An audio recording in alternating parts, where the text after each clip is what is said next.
खुलुमबाय स्टुडियोआव आं उदांस्रि मुसाहारि दिनै खुंगा नैथि बोसोरारि जथुमा खौसेथि बर' सुबुं गौथुमनि हाबाफारिया जोबथा सान गलाघाट जिल्लानि सिङाव थानाय तेलिसालनि गेवलां गेलेग्रा फोथाराव खुंनाय नैथि बोसोरारि जथुमा खौसेथि बर' सुबुं गौथुमनि हाबाफारिया दिनै जोबथा सान दिनैनि बे जोबथा हाबाफारियाव गिबि हाबाफारि बायदियै मिरु गौथुमनि फिरफिलाखौ बिरहोयो UBPFनि आफादगिरि डक्टर बाबु बर'आ लोगोसे गं 22 जिल्लानि आफादगिरि नेहाथारि बिथांमोनहाबो गावबा गाव जिल्लानि फिरफिलाखौ बिरहोयो बेबादिनो मुंख्लंफोरनि सावगारियाव बिबार बावजेनो BPP राजखान्थि दोलोनि आफादगिरि डक्टर गाम्बारु मोसाहारिया बेजों लोगोसे मुंख्लंनो बावनाय हाबाफारियाव ओनसोलनि बाथौ आरज हानजानि आरज गाबनायजों जानानै थाङो मख'नो गोनांदि बे हाबाफारियावनो सा 150 मोसाखावरिफोरा बागुरुम्बा मोसानायखौ नुनो मोननाय जादों।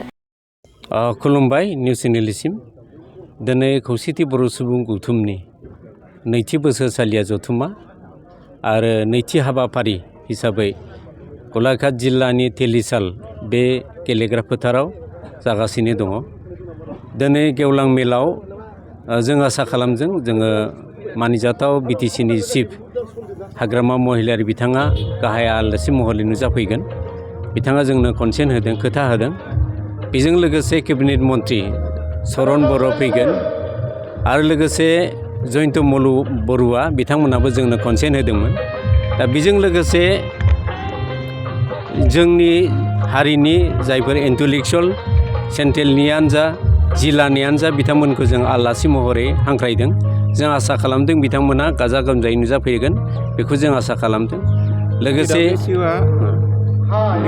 दासिमबो आबुं महर मोनाखैना बिनि सायाव मा बुंगोन BKWCआ दाबो आबुं महर मोनाखै बेथ' सैथो खोथा BKWCखौ थांनाय 2021 नि 17 फेब्रुवारियाव दानाय जादोंमोन इन्टारिम काउन्सिल हिसाबै थांनाय बे फेब्रुवारिनि 16 तारिखआव 5 बोसोर जाबाय दिनै दा 6 बोसोराव आगान सुरबाय दा BKWCनि जाखिनि खामानि मावनो थाखाय स्टेट गभर्नमेन्टआ बिथोन होदोंमोन गिबियावनो अफिसियेल स्टाफखौ थि खालामनो लानाय अफिसखौ सेटआप थि खालामना लानाय बेजों लोगोसे बर' कसारी वेलफेयार अट'नमास काउन्सिलाव गामि सोसननाय समस्ति दानाय एबा बियाब दानाय लोगोसे भटार लिस्ट थि खालामनाय दिनै जोङो नुनो मोनबाय मोनसेबो जाफुङाखै बे दुखुनांथाव बाथ्रा जों आसा खालामदोंमोन जे थाबैनो बिसायख'थि जायोमोनबा बोसोरसे बोसोरनैयावनो जुदि गामि नटिफिकेसन भिलेज नटिफिकेसनखौ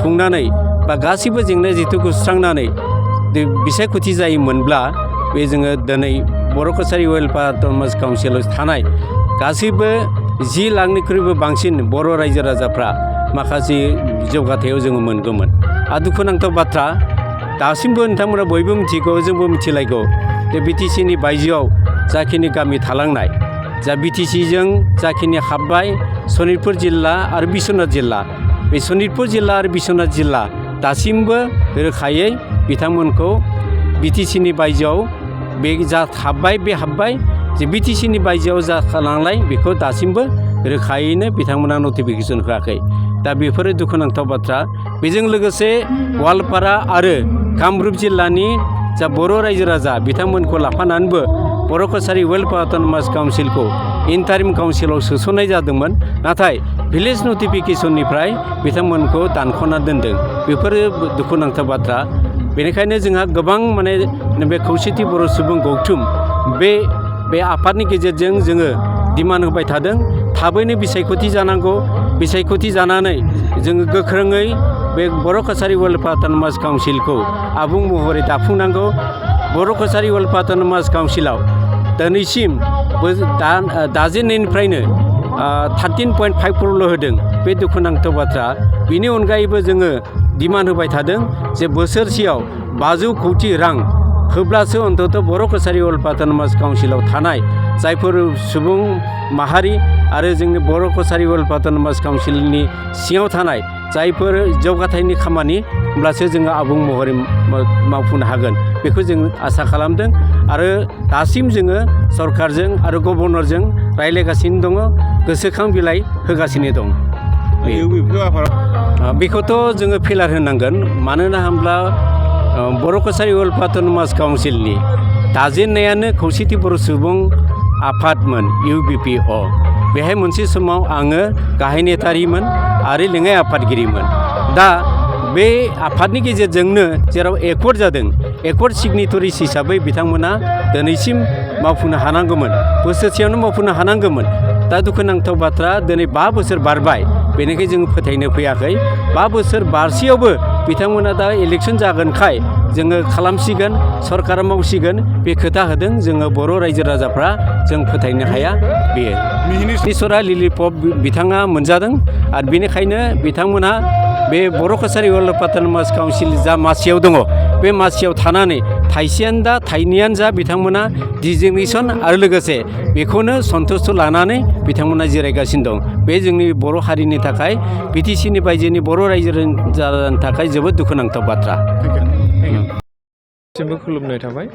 दिनै इउनाइटेड बड' पिपल फेडारेसननि जा नैथि एनुवेल कनफारेन्स, बे कनफारेन्सनि दिनै नैथि सान। आरो बे नैथि सानाव जोंहा गिबि हाबाफारि महरै दङमोन गोथार फिरफिला बिरहोनाय। आरो बे फिरफिला बिरहोनाय हाबाफारिया जाफुंनानै थांबाय। आरो बे फिरफिलाखौ बिरहोदोंमोन आं आफादगिरि। बेनि उनाव जोङो बे फिरफिला बिरहोनाय हाबाफारियाव गासै 22टा डिस्ट्रिक्टआ बे हाबाफारियाव बाहागो लाफैनो हादों। बे हाबाफारिखौ जाफुंहोनो हानायनि थाखाय आं जोबोद गोजोननाय मोनदों। आरो मोनफ्रोमबो जिल्लानिफ्राय साफ्रोमबो दैदेनगिरिफ्रा नुजाफैनो हादों।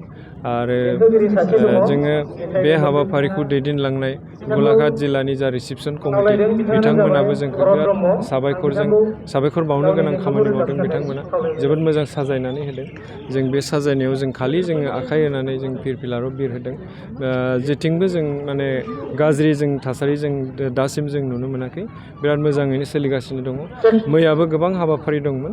दिनै हाबाफारि बेनि उनाव फिरफिला बिरहोनायनि उनाव जोंहा मुंख्लंफोर बावनाय दंमोन आरो इउ एन ब्रह्म बिथांनि सेराव जोङो बिबार बावनाय हाबाफारि दंमोन। बेखौ जाखांनानै थांबाय। आरो बे बिबार बावनाय हाबाफारिखौ मावफुंदोंमोन जोंहा आलासि डक्टर गाम्बारु मुसाहारि, मिरु BPPनि आफादगिरि। बिथाङा मोजाङै मावफुंनानै होबाय। लोगोसे बे मुंख्लंफोर बावनाय हाबाफारियाव जोङो बे ओनसोलनिनो बाथौ आर'ज गाबग्रा बिथां हानजाखौ जोङो खावलायदोंमोन।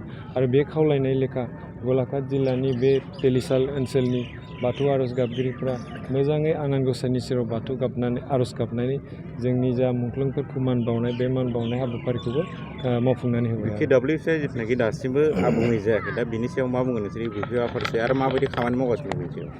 जों दुखु फोरमायदों। मानो होनब्ला जों इउनाइटेड बड' पिपल फेडारेसन जोनोम जानायनि गाहाय जाहोनानो बेमोन। दा BKWSनि खामानिया दासिमबो जोङो 60%बो जायाखै होननानै जों बुंनो हायो। मानो होनोब्ला BKWC जोनोम जानायनि सिगाङावनो मोनसे बड' पिस एकर्ड जादोंमोन। बे एकर्डआव जोङो मोननै काउन्सिल मोनदोंमोन, मोनसे BTR आरो मोनसे BKWC। दा BTRआव मालाय दैदेनगिरिफ्रा फान्ड पलिसि गोबां बिथांमोना फान्ड पलिसि लिरनानै लाबोदों। आरो बोसोराव 1000 crore पेकेज दा बिथांमोना मोननो हायो। बेनि अनगायैबो MLA पेकेज, MP पेकेज आरो गोबां पेकेजफोरखौ बिथांमोना मोननो हायो। नाथाय BKWCनि सुक्तियाव मा दङ बेखौ जोंनि बर' रायजो राजाफ्रा जेबो मिन्थिया। BKWCनि सुक्तियाव जेबो गैया। फान्ड पलिसि जेबो लिरनानै लाबोआखै।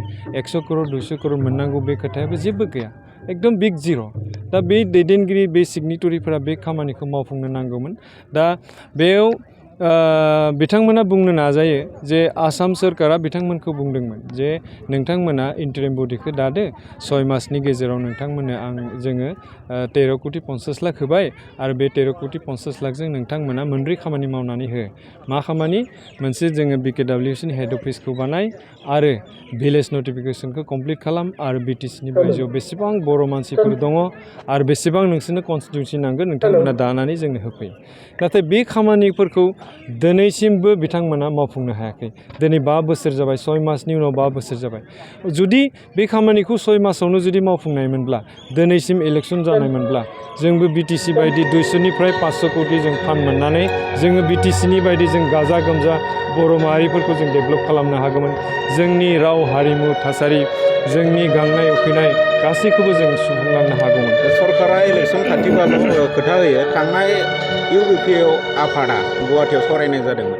दा बिथांमोना सावरायलायबाय थायो दा बिनि सायाव मा बुंगोन बिनिसिमबो जाफुङाखै बिथांमोनाथ' बे माने मुगा भावना बर' रायजोफोरखौ इलेक्सननि सिगाङाव जों बर'फ्रा दोङो बे सुरखौल' देखायनो थाखाय बिथांमोना बे हाबाफारिखौ मावबाय थायो खिन्थु इन्टारनेलि जेबो खामानि मावनो हायाखै दासिमबो जोंहा दुखुआ बेनो माने इउबिपिनि दैदेनगिरिफोरखौ जों फोथायदोंमोन मोनसे समाव जे बिथांमोना मावनो हागोन नाथाय बिथांमोनाबो गासिबो बिजेपि जाजोबनानै बिजेपिजों बमब्राय जानाय बायदि बिजेपिया जा बुङो बेखौनो मावनो गोनां जागासिनो दं बेखायनो जोङो नैथि माहारियारि आफाद इउनाइटेड बड' पिपल फेडारेसन मुंखौ होनानै जोङो गोबां खामानि मावगासिनो दङ गभर्नमेन्टखौ नारसिनगासिनो दङ थाबैनो आसाम सोरखाराबो इलेक्सन खालामगोन होननानै खोथा होदों फैबाय थानाय समाव जुदि बिकेडाब्लिउसिआ थाबैनो जुदि बिकेडाब्लिउसिआ थाबैनो जाफुङा अब्ला जोङो बुहुमनाङै बर'फोरखौ जों एलार्ट खालामगोन बुहुमनाङै बर'फोरखौ जों थोनगोन आन्दलन खालामगोन जोङो धरना होगोन मेम'रेन्डाम साबमिट खालामगोन नांगौ जायोब्ला जोङो मिरु सरकारसिमबो जों थांनानै जों मेम'रेन्डाम हैगोन धरना खालामहैगोन नाथाय थाबैनो बिकेडाब्लिउसिआ आबुं महर मोननांगौ